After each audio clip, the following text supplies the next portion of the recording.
Hello dear students, हम लोग JEE main का क्रैश कोर्स शुरू कर रहे हैं 2020 के एग्ज़ाम्स के लिए। ठीक है, और टॉपिक्स हैं फिजिकल वर्ल्ड और यूनिट्स एंड मेजरमेंट्स। इस टॉपिक से बच्चों बहुत रेयर क्वेश्चन आते हैं फिजिकल वर्ल्ड से, बट ये एक रेगुलर टॉपिक है हमारे पास, यूनिट्स एंड मेजरमेंट्स। ठीक है, सो फर्स्ट पार्ट में जो क्वेश्चंस प्रीवियस ईयर्स में आए हुए हैं और कुछ और अच्छे अच्छे क्वेश्चंस वो हम लोग भी डिस्कशन में लेंगे। मोस्टली बच्चों यूनिट्स का ही सिखाऊंगा मैं भी आपको। Okay, so let's start. Question 1, identify the pair whose dimensions are equal. तो बच्चों हमें ना सेम डायमेंशन वालों के बारे में बात करनी है। तो टॉर्क और वर्क को आप चेक कर लो। तो टॉर्क का फॉर्मूला होता है R इंटू एफ। ठीक है, दोनों के दोनों क्या होते हैं, वेक्टर्स में। और ऑब्वियसली इसको ऐसा भी लिख सकते हो बच्चों, R F साइन थीटा, अगर हमें सिर्फ मैग्नीट्यूड की जरूरत पड़ती है और यहाँ पे एक एन का कैप आ जाता है। तो साइन थीटा से कोई मतलब नहीं है हमें, यहाँ पे सिर्फ आर और एफ के बारे में बात करना है। और टाउ को अगर स्क्वायर ब्रैकेट में लग दिया तो आर के लिए हो जाएगा बच्चों एक एल आ जाएगा, और फोर्स का तो हम सभी जानते हैं वो होता है MLT-2। इट शुड बी, देखो अच्छे से, ये हो जाएगा एल और एल दो में हो जाएगा, दो बना लेंगे, हो जाएगा ML/T-2। ठीक है, और वर्क का भी अगर अपन डायमेंशन चेक करेंगे तो होता है फॉर्मूला फोर्स इंटू डिस्प्लेसमेंट। बहुत एब्स्ट्रैक्ट स्टडी होती है डायमेंशन, उसमें हमें डॉट प्रोडक्ट है, क्रॉस प्रोडक्ट है, इतना कोई डिस्कशन में नहीं करना होता है।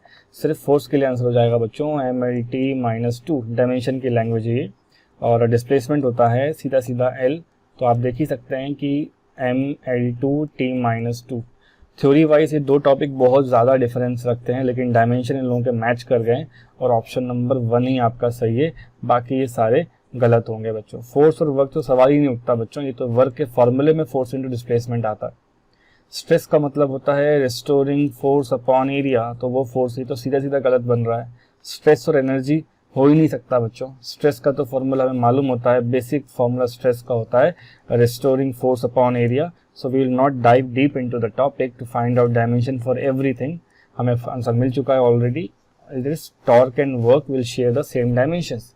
Let's move on. So question number 2 में डायमेंशन बच्चों 1/μ0 और ε0 के बारे में बात करना है, where symbols have the usual meanings. So μ0 होता है परमिएबिलिटी। ठीक है बच्चों, परमिएबिलिटी मतलब मैग्नेटिक फील्ड को अलाउ करने वाली प्रॉपर्टी। किसकी होती है बच्चों ये परमिएबिलिटी? होती है फ्री स्पेस की, ऑब्वियसली। और μ0 लिखा है यहाँ पे, और इसको लिख सकते हो ε0, ये होता है परमिटिविटी। ठीक है, permittivity. From chapter 8 of class 12 हमें मालूम पड़ जाता है EM वेव चैप्टर में मैक्सवेल के कुछ इक्वेशंस होते हैं। ठीक है, उसी के थ्योरी में हमको मालूम पड़ता है कि स्पीड ऑफ लाइट एक और फॉर्मूला दिया जाता है बच्चों, 1/μ0 और ε0 होता है। इसे स्क्वायर कर लो आप लोग तो मिल जाएगा c² का मतलब है 1/μ0 और ε0, विच इज सो ऑब्वियस कि ये तो बच्चों आप लोगों का स्पीड ऑफ लाइट है। ये कौन है हमारे पास? Speed of light. आप अलग अलग से μ0 और ε0 को सॉल्व करने नहीं जाएंगे, वरना 10 मिनट में आप यही करते रह जाएंगे बच्चों। ये फॉर्मूला इस्तेमाल करना है और सीधे सीधे क्वेश्चन का आंसर ला कर देना है। So what I can right now कि μ0 ε0 1/, ये एग्जैक्टली बच्चा लोग c के स्क्वायर के बराबर है। और c का अगर डायमेंशन कोई पता करने जाता है तो उसका डायमेंशन क्या हो जाएगा? LT-1 दुनिया कहती है, उसको स्क्वायर लगा दो तो आंसर हो जाएगा L² T-2। तो ऑप्शन नंबर ये दिख रहा है मुझे L² और T-2, ये अपना आंसर हो जाएगा। ठीक है, this is exactly having the same dimension which 1/μ0 ε0 suppose to have because of the Maxwell equation. ये मैक्सवेल की इक्वेशन नहीं काउंट होती है, उसने ये फॉर्मूला दिया था बच्चों, बस।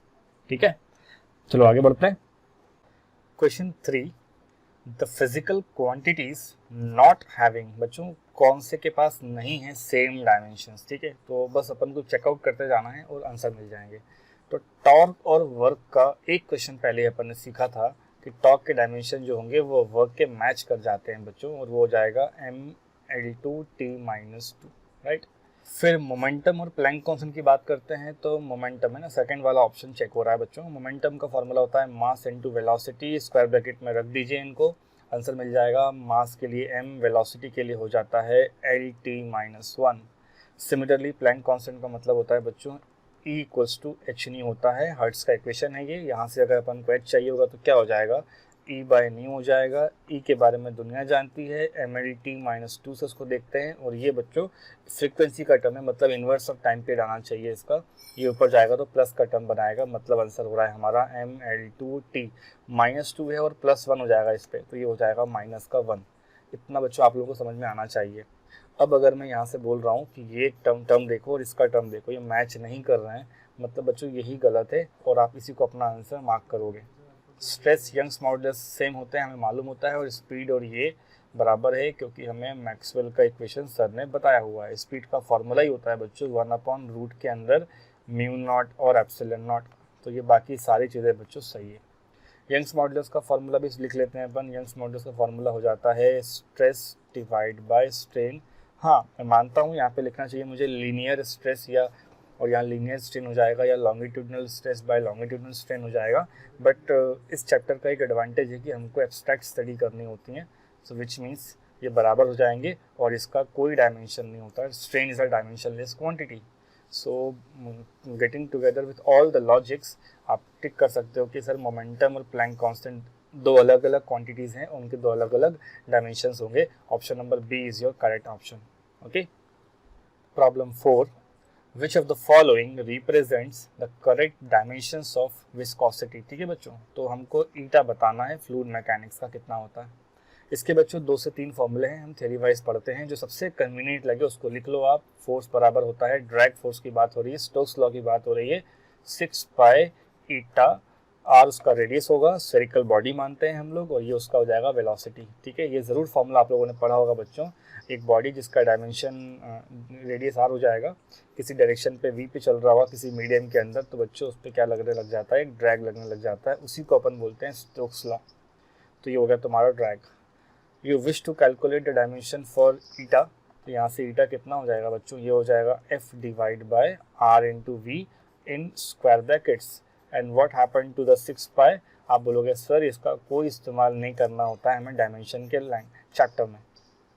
तो फोर्स का लिख देता हूँ मैं यहाँ पे MLT-2, राइट। और इस वाले R के लिए बच्चों एक L आ जाएगा, और अलग से वेलोसिटी के लिए हो जाएगा LT-1। I am hoping you people are following it. ये लेंथ और लेंथ को आप कट कर लो, एक लेंथ बच्चों बच रही है यहाँ पे, देखो अच्छे से। और ये टाइम है, तो टाइम वाला ऊपर जाके +1 बनाएगा और लेंथ ऊपर जाके -1 बनाएगी। ठीक है, तो हो जाएगा M1L-1 और -2 + 1 होता है -1। सो ये अपना आंसर हो रहा है। ठीक है, तो M1L1T-1 ऑप्शन नंबर ए मिल गया मुझे, और मार्क कर लेंगे। आगे बढ़ते हैं। Problem 5, out of the following pairs which does not have the identical dimensions। तो बच्चों इम्पल्स और मोमेंटम सभी को पता है, फोर्स का एक फॉर्मूला चलता है बाजार में, delta P by delta T। If you cross multiply it you will get to know that change in momentum, और you can write momentum is force into delta T in terms of square bracket. मैं बोल सकता हूँ कि momentum और change in momentum की बात एक ही होगी यहाँ पर, और उसी को बच्चों इम्पल्स कहते हैं, मतलब इसका डायमेंशन चेक हो रहा है। एंगुलर मोमेंटम और क्या लिखा है, प्लैंक्स कांस्टेंट चेक करना पड़ेगा हमको। चलो स्टार्ट करते हैं। एंगुलर मोमेंटम को बोलते हैं L, फॉर्मूला होता है mvr। दोनों के आसपास क्या लगा दो, आप स्क्वायर ब्रैकेट लगा दो और आपका आंसर सॉल्व हो जाएगा। मास के लिए m हो जाएगा, वेलोसिटी के लिए LT-1, r के लिए तुम्हारे पास L हो गया, और ये तुम्हारे पास एक एंगुलर मोमेंटम की टर्म आ रही है ना, ये L अलग L है और ये इसके साथ सॉल्व करने वाला है। ठीक है बच्चों, तो क्या करोगे इसके साथ आप लोग, ये हो जाएगा ML दो हो गए, T-1, राइट। और प्लैंक कांस्टेंट है, तो प्लैंक कांस्टेंट एक फॉर्मूला मिल जाता है आप लोगों को, E = h का फॉर्मूला होता है। वहाँ से अगर मुझे h निकालना होता है तो E डिवाइड बाय म्यू करना होता है। स्क्वायर ब्रैकेट का मतलब है हम लोग डायमेंशन लिखने की कोशिश कर रहे हैं। तो न्यूमरेटर में हो जाएगा ML2 T-2, नीचे हो गया तुम्हारा T-1। ये अगर ऊपर जाता है तो बच्चों +1 बनाएगा, और एनर्जी ये जो H का टर्म है वो अपना सीधा बन जाएगा ML2 T-1, और जो कि मैच कर जाएगा बच्चों आपके एक लाइन ऊपर के फॉर्मूले से, मतलब ये भी सही आ रहा है। वर्क और टॉर्क सभी जानते हो सेम होते हैं। मोमेंट ऑफ इनर्शिया और मोमेंट ऑफ फोर्स दो अलग अलग बातें हैं। इनर्शिया हमेशा एक कोएफिशिएंट होता है और m×r² का टर्म होता है, और मोमेंट ऑफ फोर्स का मतलब ये कंफ्यूज मार रहा है बच्चों आपको, moment of force basically torque है, right, we all knew this. और r क्रॉस f हो जाएगा, मतलब यही कल्प्रेट है आपका, और यही आपका आंसर होगा, क्योंकि क्वेश्चन में पूछा गया है which does not have the equal dimensions, right. Let's move on. Question 6, the dimensions of magnetic field, MLT और C के टर्म में बताना है इसको।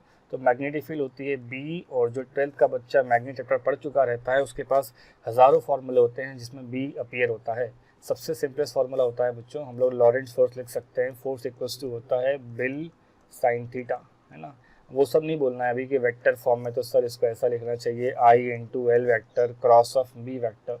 हम लोग बहुत एब्स्ट्रैक्ट स्टडी कर रहे हैं बच्चों। डायमेंशन के लैंग्वेज में साइन थीटा किसी काम का नहीं होता, हटा दो इसको। और मैग्नेटिक फील्ड हो जाएगा F / I × L, square bracket लगा दिए मैंने और मेरा आंसर मिल जाएगा। F हो जाएगा प्यारे बच्चों MLT-2, और ये L के लिए L आ जाएगा, ये वाले L की बात हो रही है। और करंट का मतलब होता है, अलग से लिख देता हूँ, ये होता है charge upon time, which means C/T आना चाहिए यहाँ पे। तो हो जाएगा C/T, L से L ख़त्म कर दो, और T यहाँ पर नीचे लिखा है, मतलब ये ऊपर की तरफ जाएगा, ऐसे का ऐसे ही जाएगा बच्चों, है ना, मल्टीप्लाई होके जा रहा है ये। तो आ गया तुम्हारा आंसर। M1L तो नहीं दिख रहा है, और T-1 हो जाएगा, और C हो जाएगा बच्चा लोग, ये अपना आंसर आ गया। सो M1L0 कहीं दिख रहा है अपन को, हाँ M1L0 T-1, और कहीं पे C का टर्म दिख रहा है बच्चों, C-1 होगा, देखो यहाँ पे ऊपर जाएगा तो -1 हो जाएगा, तो T-1 C-1 M, है ना, L तो कहीं नहीं है। Option number C is the correct answer, क्योंकि देखो आप यहाँ पे डिनोमिनेटर में ऑब्वियसली वो यहाँ पे -1 बनाएगा, और ये तो एज इट इज़ प्लस में जाएगा। और सीधी सीधी बात बताई जा रही है। ये हो गया तुम्हारा मैग्नेटिक फील्ड का answer. Let's move on. Problem 7, एक बॉडी है, इसका मास दे रखा है बच्चों 3.513 kg, और वो एक्स एक्सिस पे चल रहा है, और स्पीड उसके पास बच्चों 5.00 मीटर पर सेकेंड है। सो कुछ इस तरह अज्यूम कर लो कि मास हो गया बच्चों, यहाँ पे वेलोसिटी हो गया। आपको मोमेंटम बताना है यहाँ पर। तो ऑब्वियसली मोमेंटम का फॉर्मूला कितना होता है, मास इनटू वेलोसिटी, और ये दोनों के ऊपर मल्टीप्लाई करने नहीं जाएंगे। ऑप्शंस देखो आप लोग, सब के सब सिमिलर नंबर्स रखे हुए हैं।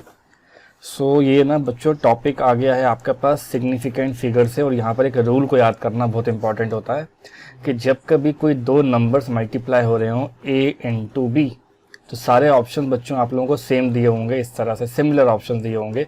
आप कौन सा टिक करेंगे, आप इन दोनों जो मल्टीप्लिकेशन हो रहा है ना, उसमें आप फाइंड करेंगे सबसे पहले जो स्मॉलेस्ट सिग्निफिकेंट फिगर वाला नंबर है। Smallest significant figure, find smallest significant number, ठीक है। और फिर होगा देन द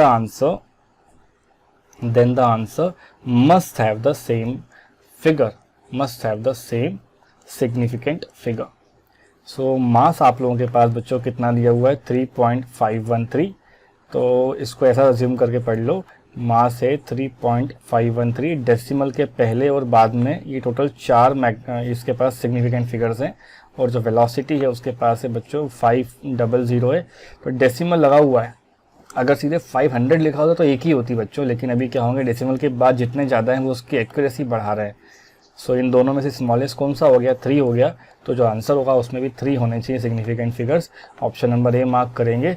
2-3 सेकंड का क्वेश्चन होता है ये, आप बस मार्क करेंगे, आगे बढ़ जाएंगे, because you just need to remember कि इस तरह का हमें एक रूल पढ़ाया जाता है। ये रहा आपका रूल बच्चों, वो ये कहता है कि just figure out what exactly the smallest significant figures of any one of the number is, और उसको आप बस आंसर में मैच करा दो और बच्चों वही आपका आंसर बन जाएगा। ओके। प्रॉब्लम 8 में 2 फुल टर्न्स है ना, 2 full turns of circular scale of screw gauge का क्वेश्चन है बच्चों ये, और ये कवर करता है 1 mm डिस्टेंस मेन स्केल पे। सो कंफ्यूज होकर मेन स्केल की वैल्यू 1 mm मत कर देना। ये कह रहा है बच्चों 2 फुल टर्न्स, मतलब कंप्लीटली आप इसको क्या करोगे, रोटेट कर दोगे पूरी तरह। सो 2 फुल टर्न्स की जो वैल्यू है वो है मेन स्केल पे 1 mm। इसका मतलब है एक फुल टर्न कितना का होगा, ये हो जाएगा 1/2 mm, इतना याद रख लो आप लोग बस, ठीक है। और 1 फुल टर्न को ही हम लोग कहते हैं एक पिच की क्या वैल्यू है, और पिच हमेशा मेन स्केल रीडिंग की बात होती है। तो 1 MSD भी कितना हो गया आप लोगों का 1/2 या 0.5 mm, इतना याद रखें बस, आपको क्वेश्चन सॉल्व हो जाएगा आगे। The total number of divisions on the circular scale is 50, और it is counted that the screw gauge के पास 0 एरर भी है बच्चों, नेगेटिव की एरर है, मतलब ये वैल्यू आगे जा करके ना प्लस हो जाएगी, बस इतना याद रख लो। ऑलरेडी वो नेगेटिव पे शुरू हो रहा था, मतलब जितना वो एक्चुअली काउंट करेगा से वो 0 पे शुरू नहीं हो रहा है बच्चों, 0.03 पर शुरू हो रहा है माइनस के, विच मीन्स जितना आंसर आगे गया होगा इसके उसमें ये टर्म तो पीछे रह जाएगी ना, तो आपको उतना ही आगे चल के ऐड करना पड़ता है। ये अपना लॉजिक होता है थ्योरी में। While the student measure the diameter of thin wire, यहाँ पे कहीं वायर रखा हुआ है इस तरह से एक, ठीक है, इसका डायमीटर है तो मेन स्केल पे रीडिंग आ रही है 3 mm और 35 उसका जो कोइंसिडेंस वाला पॉइंट है ये 35 देखो मैंने यहाँ मेंशन किया है। The diameter of the wire should be, so answer होगा हमारे पास, इसको सॉल्व कर ही देता हूँ बच्चों में। डायमीटर का मतलब हो जाएगा जो आपको पूरी की पूरी रीडिंग दे रहा है डायमीटर, तो टोटल रीडिंग का मतलब होता है TSR और टोटल स्केल रीडिंग हो जाती है main scale reading plus circular scale reading. तो मेन स्केल पे बच्चों पूरी की पूरी चीज़ मैं mm पे लेकर जाऊंगा क्योंकि आंसर बच्चों mm में लिखे हुए हैं ना इस तरह से।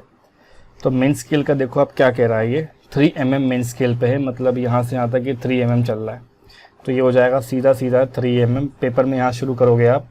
CSR का मतलब होता है n times of least count, so 3 mm लिखा हुआ है प्लस करके n का मतलब हो जाएगा 35 और लीस्ट काउंट 35 मतलब जो कोइंसिडेंट करता है ना, ये वाला कोइंसिडेंट कर रहा है। लीस्ट काउंट निकाल लेते हैं बच्चे लोग।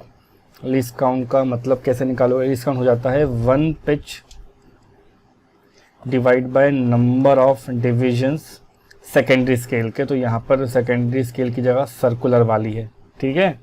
तो 1 पिच की वैल्यू जाएगी 1/2 mm और डिवाइड में भी क्या हो जाएगा ये 50, क्योंकि क्वेश्चन में लिखा हुआ है यहाँ पे देखो 50 आएंगे। सो मेरे को दिख रहा है ये 1/100 है या 0.01 mm की बात हो रही है, तो ये हो जाएगा 1/100 mm। आगे आपका आंसर ये 0.35 है, आंसर हो गया 3.35 mm। ये बच्चों आपका डायमीटर आ रहा है इस पर्टिकुलर स्क्रू गेज से।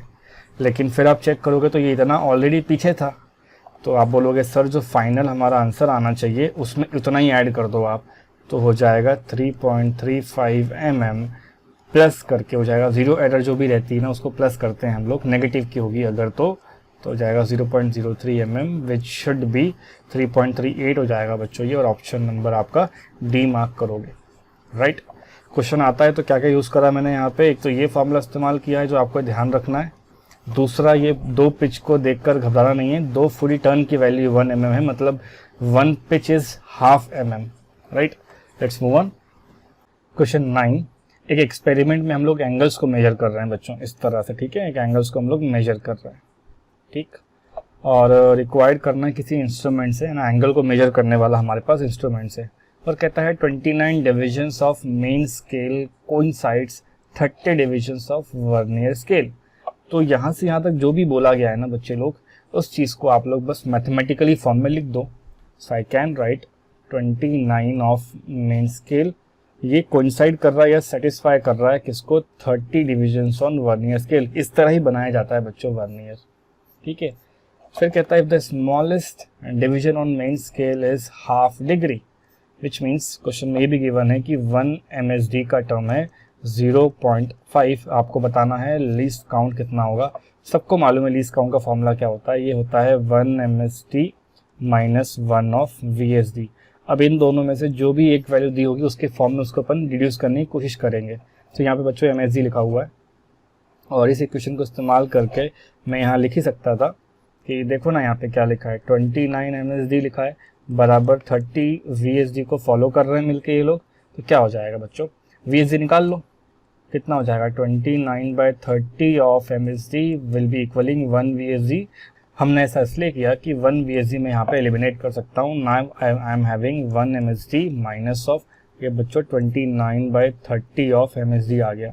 ऐसे हम लोग 39 माइनस 29 हो जाएगा, 30 माइनस 29 1/30 ऑफ MSD, और ये आपका आंसर है बच्चों लीस्ट काउंट, ठीक।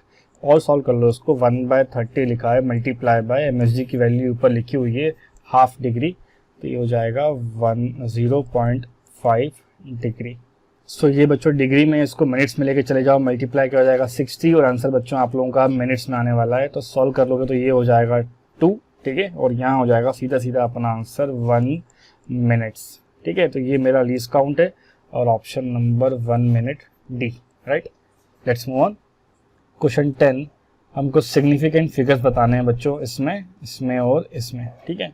तो 223.023 डेसिमल के अंदर अगर बाद में कोई जीरो आता है और नॉन जीरो के पहले होता है बच्चों, और दो नॉन जीरो के बीच में भी आ जाता है ना डेसिमल, ये कोई जीरो, तो काउंट होता है, ये भी काउंट होंगे और ये भी काउंट होंगे। मतलब यहाँ पे आ रहे हैं 5, 0.0003। तो डेसिमल के पहले वाला नहीं काउंट करोगे और डेसिमल के बाद वाला अंटिल 1 नॉन जीरो आप नहीं गिनते हो। मतलब यहाँ पे कितना हो गया 1। साइंटिफिक नोटेशन किसी काम के नहीं होते हैं बच्चों, तो इसका डेसिमल नहीं आया, इसका फिगर नहीं निकाला जाएगा। ये 2 हैं नॉन जीरो, तो काउंट होंगे तो ये हो जाएगा 2। 512 is our answer, option number A. Okay, let's move on. Question 11, हमारे पास स्क्रू गेज है बच्चों, उसको यूज़ कर रहे हैं अपन किसी वायर का डायमीटर चेक करने के लिए, और मेन स्केल पे 0 mm है और सर्कुलर स्केल पे 52 डिविजन्स है, विच मीन्स एन का टर्म आपके पास 52 आ गया। और 1 mm जो मेन स्केल पे होता है वो 100 सर्कुलर डिविजन्स के बराबर होता है, विच मीन्स ये आपका एक स्टैंडर्ड स्क्रू गेज का कॉन्सेप्ट है बच्चों। स्टैंडर्ड स्क्रू गेज का मतलब होता है इसका जो पिच होगा ना, 1 पिच, ठीक, वो बच्चों 1 mm के बराबर है, और यहाँ पर जो टोटल वैल्यूज हैं वो है आपके पास 100 डिविजन्स, ठीक है।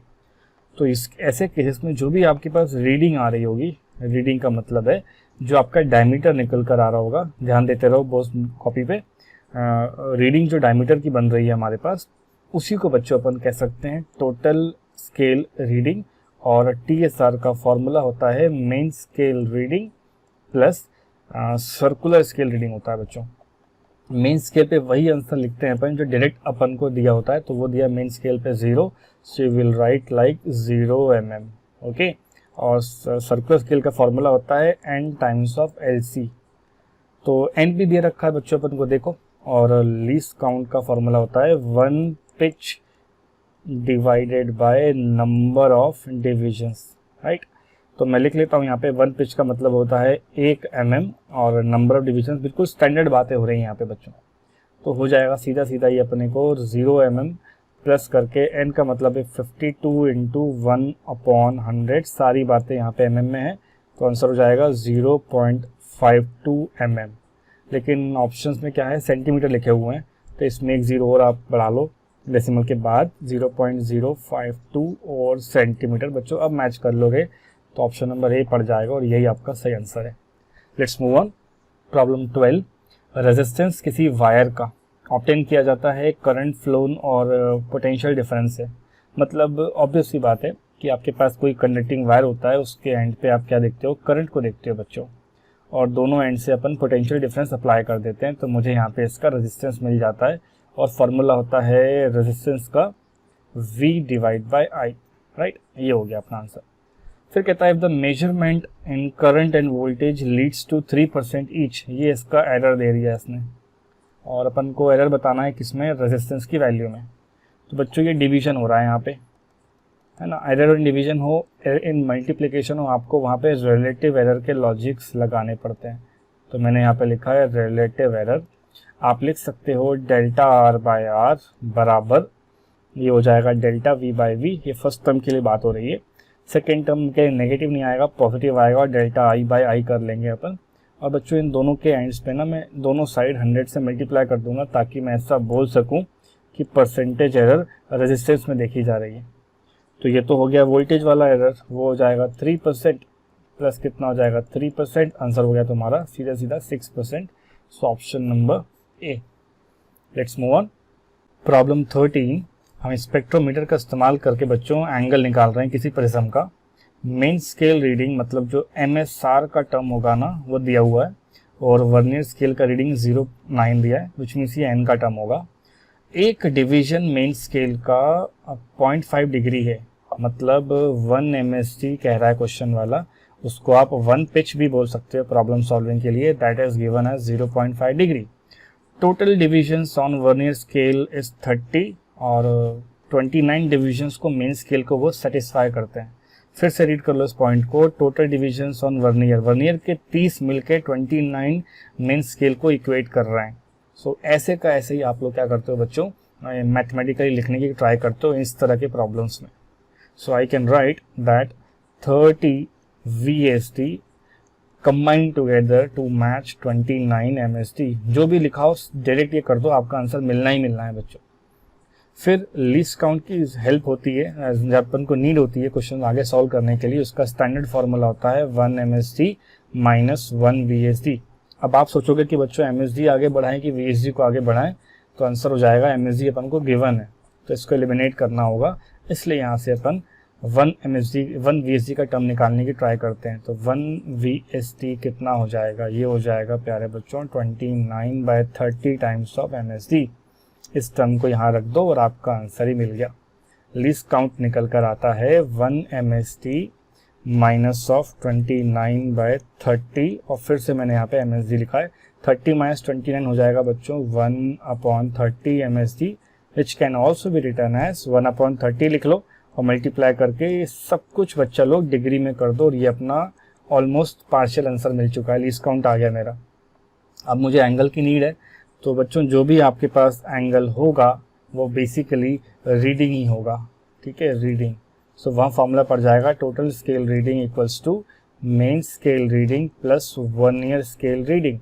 तो मेन स्केल पे साफ दिख रहा है कितना है आंसर हमारा 58.5, तो आई कैन राइट 58.5 डिग्री और इसका फॉर्मूला होता है n times of least count. तो you can write again 58.5 degree plus n की वैल्यू बच्चों 9 दे रखी है, लीस्ट काउंट होता है, मैंने ऊपर निकाल के रखा है, ये रही वैल्यू लीस्ट काउंट की, लिख दो यहाँ पर, ये हो जाएगा 0.5, नीचे आ गया आपका 30। इसको सॉल्व कर लोगे तो हो जाएगा इस तरह से 9 4 5 45/3 होता है 15, विच मीन्स 0.15 मेरा आंसर आना चाहिए। तो हो जाएगा 58.5 प्लस 0.15, एड अप कर लो बच्चों 58 ये हो जाएगा 65। बातें हो रही हैं डिग्री में और ऑप्शन नंबर 3 मुझे दिख रहा है, सॉल्व कर लो, ठीक है। तो ये मेरा क्या हो जाएगा एंगल जो मिलेगा हमें हमारे स्पेक्ट्रोमीटर से ये सारे डेटास को पढ़ने के बाद, ठीक है बच्चों। आगे बढ़ते हैं। प्रॉब्लम 14 बच्चों एप्सिलॉन का नॉट है, ये डायमेंशनल फॉर्मूला है, परमिटिविटी वैक्यूम की बात हो रही है, M और L और T है ना, और एम्पियर बता रहा है ये करंट को, ठीक है। कौन सा फॉर्मूला यहाँ पर सही होने वाला है, तो सबसे पहले आप ध्यान रखो कि ये फॉर्मूला सबसे फर्स्ट टाइम 12th क्लास में हमको मिलता है, वो फॉर्मूले में आता है electrostatic force between two charges that is K, the first charge दूसरा चार्ज, और ये हो जाएगा डिवाइड बाय r²। साथ ही साथ बच्चों K को अपन को लिखना आता है 1/4πε0 when we talk about air. तो ये हो जाएगा फोर्स इक्वल्स टू 1/4πε0 पहला चार्ज दूसरा charge whole divide by r²। Dimension के टॉपिक में 4π का कोई मतलब नहीं होता, all you need to find is what is exactly epsilon naught का डायमेंशन कितने होंगे। तो इसको ले जाओ इधर पे और आंसर हो जाएगा Q1/Q2, आंसर हो जाएगा बच्चों लोग Q1/Q2, डिनोमिनेटर में आ जाएगा F और ये हो जाएगा R। सबके पास क्या लगा दो आप, स्क्वायर ब्रैकेट लगा दो, ठीक है। और यहाँ से अपन इसको सॉल्व करना शुरू कर सकते हैं। ये बहुत सिंपल बात हो रही है और ये फोर्स और सभी को पता होता है। Q का टर्म होता है A इंटू T, दो लिखे हैं तो मैं स्क्वायर लिख दूंगा, और फोर्स का फॉर्मूला होता है MLT-2, राइट, और r² की जगह हो जाएगा L का स्क्वायर, ठीक है, L लिखा है बच्चों ये। तो एक तो ये L ये रहा आपका और एक ये रहा, हो जाएंगे 3, ऊपर जाएंगे ये भी ऊपर जाएगा बच्चों, तो हो जाएगा सीधा सीधा M-1 L-3। सोचो इसके बारे में, ये अगर ऊपर जाएगा तो प्लस का 2 बनाएगा, तो T2 ऑलरेडी है तो हो जाएगा 4 और 8 का 2, क्योंकि यहाँ पे पावर बनी हुई है, और यही बच्चों आपका क्या हो जाएगा dimension with in the square brackets. तो मैच करा लो, T2 यहाँ दिख रहा है अपन को, option number D, right. Let's move on.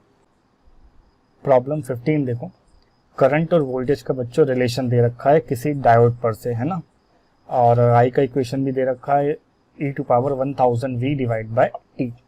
तो मैं लिखता हूँ यहाँ पे आई का टर्म हो जाएगा e⁻1000V मतलब वोल्टेज, टी यहाँ पर टेम्परेचर है, माइनस में 1।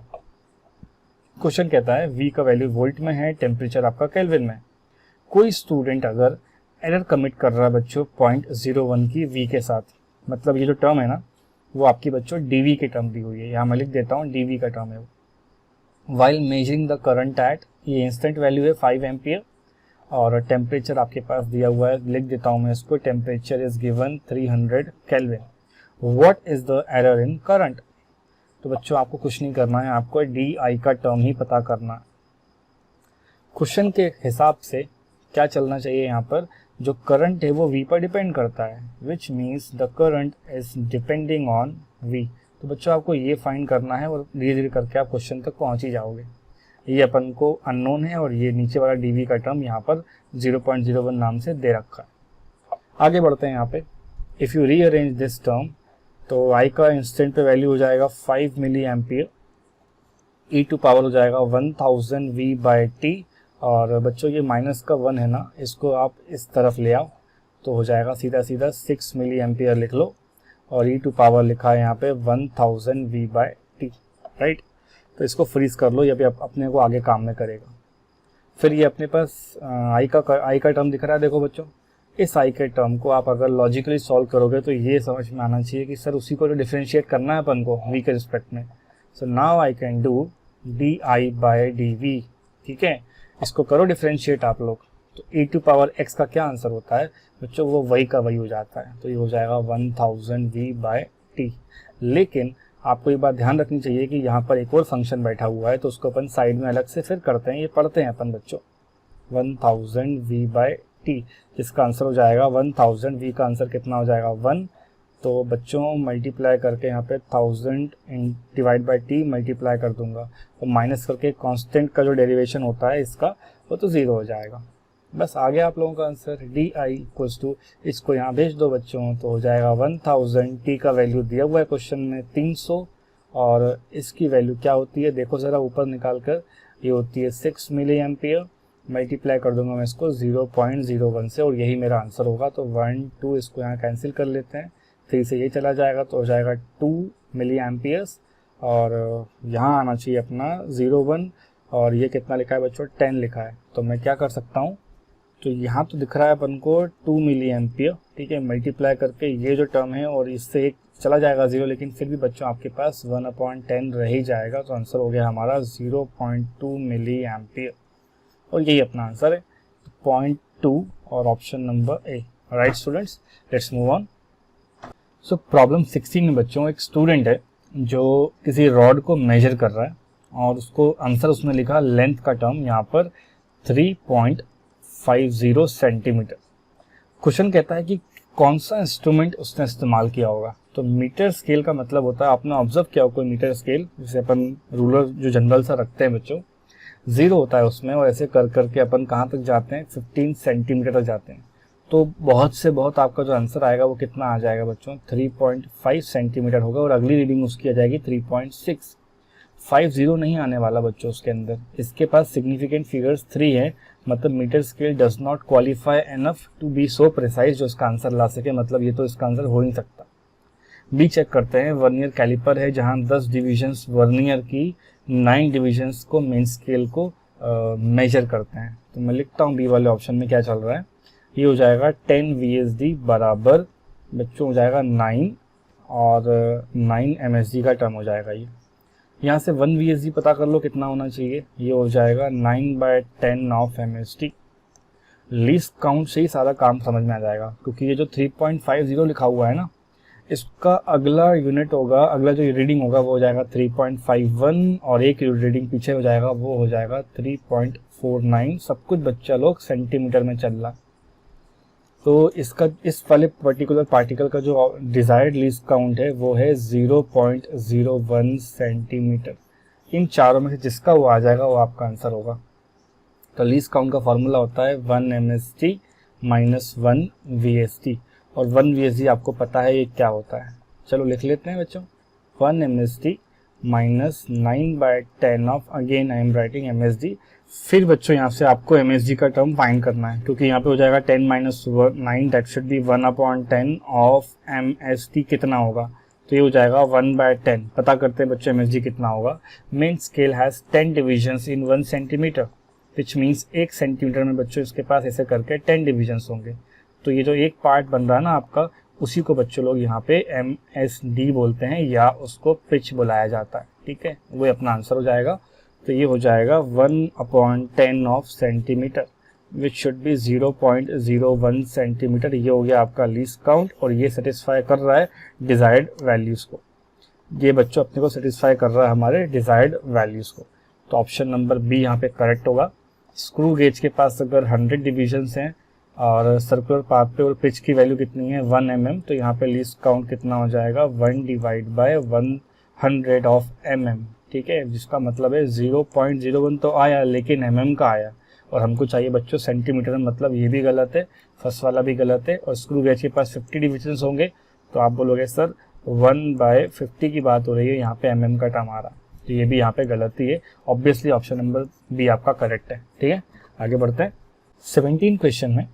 पीरियड ऑफ ऑसिलेशन है ना, सिंपल पेंडुलम की बात कर रहा है, ये फॉर्मूला अपन को पता होता है, लेंथ बच्चों 20 सेंटीमीटर है और 1 mm की एक्यूरेसी है, राइट।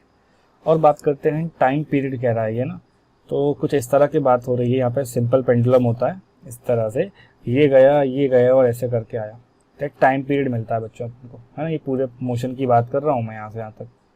सो वो टाइम पीरियड इसका 1 ऑसिलेशन का टाइम पीरियड होता है, और अनफॉर्चुनेटली हमें क्या बोला है क्वेश्चन में, pay attention to it, 100 oscillation की बात कर रहा है 90 सेकेंड्स में। सो ऐसा बोल सकते हैं अपन लोग 100 ऑसिलेशंस कंप्लीट हो रहे हैं हमारे पास 90 सेकेंड्स में, विच मीन्स आपका एक ऑसिलेशन कंप्लीट करने का टाइम होना चाहिए 90/100 सेकेंड्स, और एक ऑसिलेशन के टाइम को अपन लोग बड़ा वाला टी कहते हैं।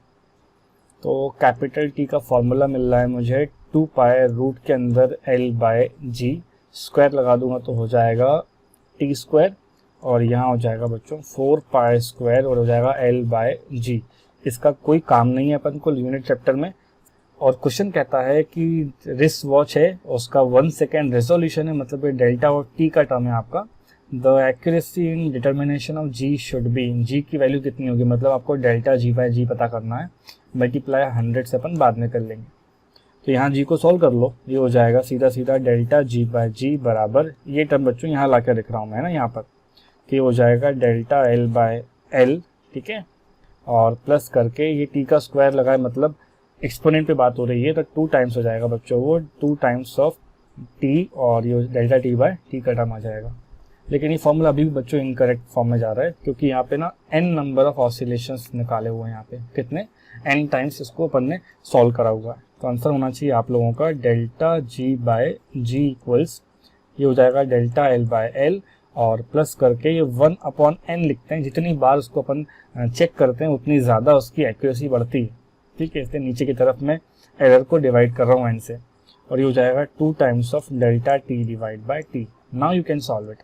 तो बच्चों वैल्यूज रखते हैं अपन, डेल्टा एल का टर्म हो जाएगा कितना है बच्चों, यहाँ देखो ये लिखा है 1 mm विच मीन्स 0.1 सेंटीमीटर, और ये हो जाएगा आपका 20 सेंटीमीटर, इसको कैंसिल आउट कर लेते हैं, प्लस करके 1 कितनी बार किया मेजरमेंट हम लोगों ने, देखो यहाँ पे 100 आ रहा है, और ये हो जाएगा 2 इंटू डेल्टा टी का मतलब हो जाएगा सीधा सीधा 1 सेकेंड होगा डेल्टा टी, और यहाँ पर जो टी हो जाएगा बच्चों बहुत इंटरेस्टिंग बात है, वो हो जाएगा 90/100। सो आई नीड टू राइट 90 और डिवाइड करके कितना हो जाएगा वो 100, इससे एच टर्म कैंसिल हो जाएगी। फिर आप बात करोगे ये पूरे क्या है, फ्रैक्शन एरर्स के फॉर्म में लिखे हुए हैं, तो डेल्टा G/G यहाँ पर भी है, तो मैं बोल रहा हूँ आप लोगों से बच्चों मल्टीप्लाई दोनों तरफ क्या कर दो आप लोग 100 का मल्टीप्लाई कर दो, तो यही टर्म आपको किस में कन्वर्ट हो जाएगा, सीधा सीधा परसेंटेज एरर में कन्वर्ट हो जाएगा। तो यहाँ पर जो लिखा जाएगा वो हो जाएगा, सीधे सीधे डिवाइड कर देते हैं इसको अपन लोग बच्चों, तो 1 ये हो जाएगा 200 मल्टीप्लाई बाई ये हो गया 100, प्लस करके मुझे यहाँ दिख रहा है 1/45 मल्टीप्लाई बाई कितना हो जाएगा 100, ठीक है।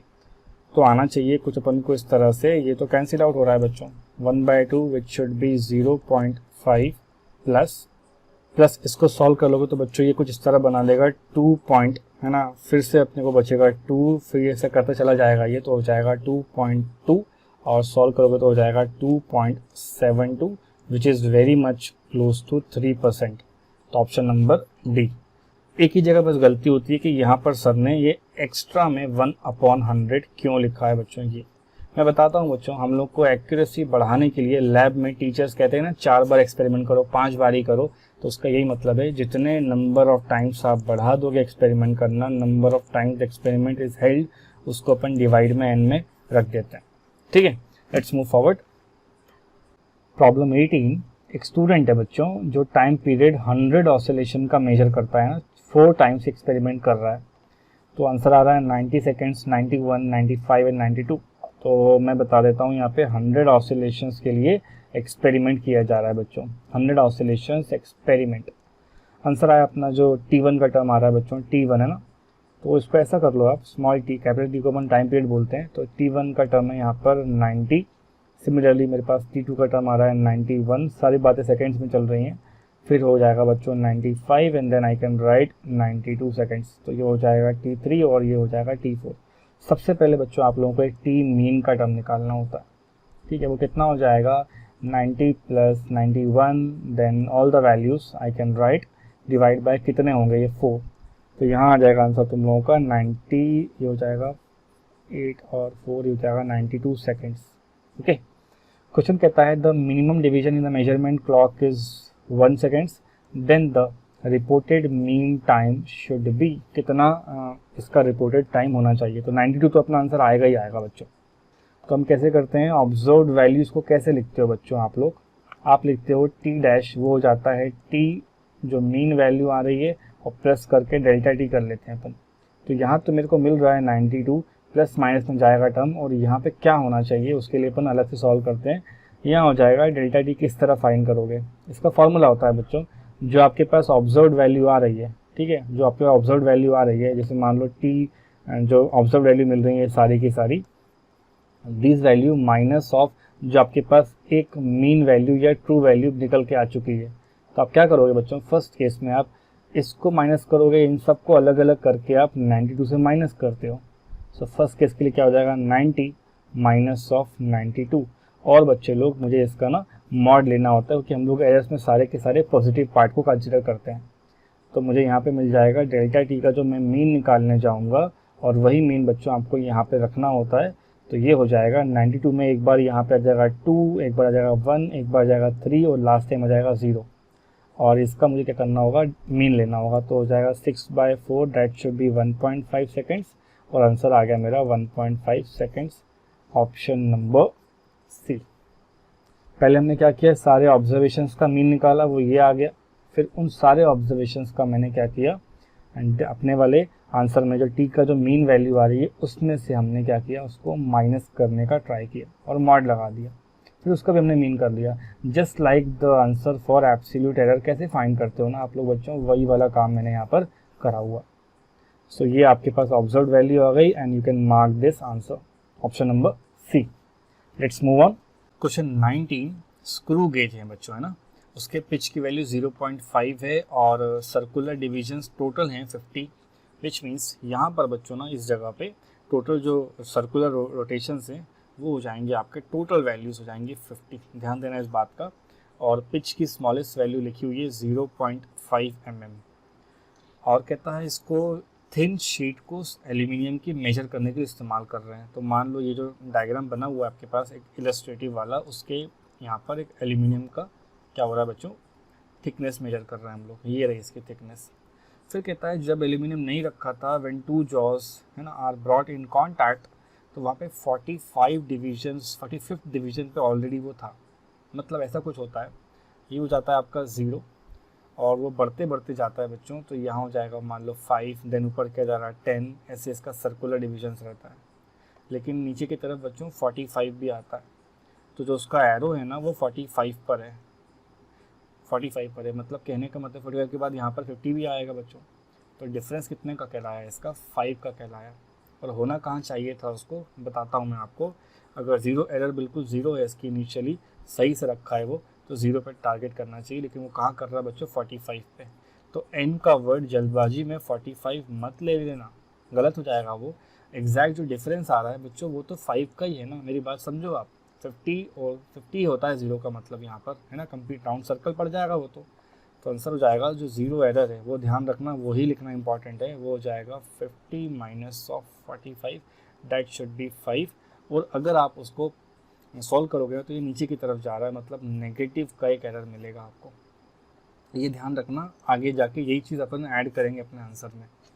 फिर हो जाएगा question coincide the main cycle 0 बेयरली visible, समझ में आ रहा है यहाँ तक का।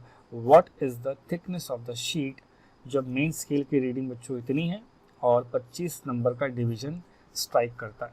तो आंसर ऐसा कर सकते हो इसको, जो थिकनेस होगा, ठीक है, जो थिकनेस का आपका टर्म आना चाहिए वो बेसिकली आपका टोटल स्केल रीडिंग होता है, और TSR का फॉर्मूला सभी जानते हैं, वो होता है main scale reading plus circular scale reading which can also B righted. Main scale का मतलब होता है जो अपन को साफ साफ लिखा हुआ है यहाँ पे, देखो मैं लिख देता हूँ यहाँ पे 0.5 सब कुछ बच्चों mm में चल रहा है, और CSR का मतलब होता है n times of least count. तो लीस्ट काउंट अलग से काउंट कर लेते हैं, कैलकुलेट कर लेते हैं। लीस्ट काउंट का मतलब होता है 1 पिच, ठीक है, याद कर लो, 1 pitch divide by number of divisions. So I can write down 1 pitch का मतलब होता है 0.5 इसकी पिच है और mm में, और यहाँ हो जाएगा बच्चे लोग 50। उसको आंसर आ जाएगा तुम्हारा लीस्ट काउंट का। ये डेसिमल से बच्चों यहाँ पे 0 जाएगा, और 1/100 का मतलब होता है 0.01, और ये हो गया आपका mm, ठीक है। अब इस वैल्यू को यहाँ पे रख दो, और n की जगह पे अब आपका आ गया है बच्चों क्या, 25। तो मैं लिखता हूँ यहाँ पे सीधा सीधा आंसर ही हो जाएगा 0.5 mm, ठीक है, प्लस करके n की वैल्यू जाएगी 25, और मल्टीप्लाई करना होगा अपन को 0.01 से, और सॉल्व कर लो इसको फटाफट, क्या दिक्कत है। ये सब भी किस में चल रहा है बच्चों, mm में चल रहा है, तो मैं यहाँ से लिखता हूँ 0.5 है और ये हो जाएगा 0.25 mm में चल रहा है, तो हो जाएगा मेरा 0.75, ये हो जाएगा सीधा सीधा आंसर TSR। बच्चों ध्यान देना ये अपना आंसर नहीं है, क्योंकि तो ऑलरेडी उसके पास एरर था। तो जब भी ज़ीरो एरर के बारे में लॉजिक चलता है हमेशा, ज़ीरो एरर बच्चों अगर शुरुआत में नेगेटिव होती है ना, तो उसको ऐड कर देते हैं अपन, add in the reading, add in the final reading. तो जितनी भी अपनी आएगी ना ज़ीरो एरर, उसको अपन बाद में ऐड अप कर देंगे। तो ज़ीरो एरर का मतलब है 5 पे आ रहा आंसर, तो वो हो जाएगा 5 टाइम्स 0.01, तो ये हो जाएगा 0.75 plus 0.05, it should be 0.80 metre. और बच्चों यही आप लोगों का आंसर है, ऑप्शन नंबर डी। क्वेश्चन में गड़बड़ मत करना, एक ही जगह गलती हो सकती है, जब वो बच्चा 45 देख के समझ जाए कि ये इसका एरर है। नहीं, स्केल पे 45 0 से 5 के डिस्प्लेसमेंट पर ही है, इसलिए यहाँ पर बच्चों 5 आ रहा है। यही मैं आपको समझाना चाहता हूँ इस क्वेश्चन में। Okay, let's move on. Problem 20 में हमें ऑब्जर्वेशंस लेने बच्चों सरफेस टेंशन के लिए ना, कैपिलरी राइज मेथड में। तो बेसिकली आप लोगों को एसेंट फार्मूला समझ में आता होगा। डायमीटर दिया है बच्चों, ये टर्म का 1.25 10⁻⁻2 है, और हाइट भी दे रखा है 1.45, और यही टर्म आ रहा है 10⁻²। जी का टर्म है, और फार्मूला ये लिखा हुआ है बच्चों, तो टी लिख लेता हूँ मैं यहाँ पर। ये हो जाएगा RHG divide by 2 multiply by 10⁻3। आपको पॉसिबल एरर्स बताने हैं सरफेस टेंशन, मतलब इसके बारे में आपको डिस्कशन करना। बच्चों यहाँ पे मल्टीप्लाई हो रहा है, डिवाइड हो रहा है, मतलब आपको जो टॉपिक समझाया जाना चाहिए वो कॉम्बिनेशन ऑफ एरर का होना चाहिए। और किसी भी कैपिलरी में जो डायमीटर होता है वो ट्वाइस ऑफ R होता है। So I can write that R is D/2। तो ये अगेन फॉर्मूला आप ऐसा लिख सकते थे कि D/2 और 2 मिलके 4 बना लेंगे यहाँ पे, और H into G multiply by 10⁻3। अब ये टर्म कांस्टेंट है, ये टर्म कांस्टेंट है, और ये पूरा का पूरा टर्म कांस्टेंट है। तो बात इतनी सी है कि जो टेंशन है वो डायमीटर और हाइट पर डिपेंड कर रही है, विच मीन्स डेल्टा T/T होना चाहिए, delta of D divide by D plus of delta of H divide by H। और मुझे आंसर लाना है तो दोनों तरफ मैं क्या करूँगा, 100 का मल्टीप्लाई कर दूंगा, बिकॉज ऑप्शन देखो आप लोग परसेंटेज लिखे हुए हैं यहाँ पे सब लोगों ने। तो ये हो रहा है बच्चों मेरा percentage error in tension, surface tension की बात हो रही है, वो भी लिख देता हूँ मैं। सरफेस टेंशन बराबर डेल्टा D कितना होगा। अगर आप देख सकते हो कि D इस तरह मेजर किया गया है, तो 10⁻² किसी काम का नहीं है, खाली यही बस मतलब रखना है। 1.25 का नेक्स्ट टर्म क्या होगा, 1.26 इंटू 10⁻²। मतलब टॉगलिंग कैसे कर रहा है बच्चों, वो 0.01 से कर रहा है, तो वही आपका आंसर हो जाएगा 0.01 इंटू 10⁻²। और नीचे हो जाएगा आपका 1.25 इंटू 10⁻²। प्लस करके लिख देता हूँ मैं हाइट पे चलते हैं। ये हो गया आपका 1.45। नेक्स्ट वैल्यू क्या आएगी बच्चों इसकी, 1.46। ऑब्वियसली लास्ट टाइम टॉगल करती है, तो हो जाएगा 10⁻²। So I can write 0.01 into 10⁻² whole divide by 1.45 into 10⁻²। ये पूरे को मल्टीप्लाई आपको किससे करना था, 100 से बच्चों। तो ये सब तो कैंसिल होता हुआ दिखाई दे रहा होगा आप लोगों को। 100 अंडर मल्टीप्लाई हो जाएगा तो बचेगा सीधा सीधा 1/1.25, और प्लस करके हो जाएगा यहाँ पर 1/1.45। ठीक है, तो इसको सॉल्व कर लेते हैं अपन। 1/1.5 होता है 0.8 और 1/4.5 को अपन करेंगे तो लगभग आएगा आपका 0.6 आएगा बच्चों, और एक 8 का टर्म आने लग जाएगा, है ना। और भी कुछ आएंगे डेसिमल्स में, सॉल्व कर लोगे 8 और 0.8 हो जाएगा 1.48, जो कहीं ना कहीं क्लोज है आपके 1.5% के, और ऑप्शन नंबर आप डी मार्क करोगे। मैंने यहाँ एक फॉर्मूला में चेंज किया बच्चों, यहाँ पे रेडियस का टर्म दिया था क्वेश्चन वाले ने RHG, और रेडियस को अपन को डायमीटर लेना है क्योंकि वही फॉर्मूले में दिया हुआ है। 2 लिखा हो 4 लिखा हो कोई फर्क नहीं पड़ता, वो कांस्टेंट टर्म है, वो डायमेंशन में एरर में कंट्रीब्यूट नहीं करेगी। तो यहाँ अपना आंसर आ गया परसेंटेज, ठीक है, error combined for surface tension is closest to, बोला है क्वेश्चन ने क्लोजेस्ट, है ना। तो ये हो गया तुम्हारा सरफेस टेंशन। ये आंसर है बच्चों 1.5, option number D. So next video में अपन नेक्स्ट टॉपिक को सॉल्व करेंगे और जेईई मेन का crash course as soon as possible complete कर लेंगे। Right students, see you.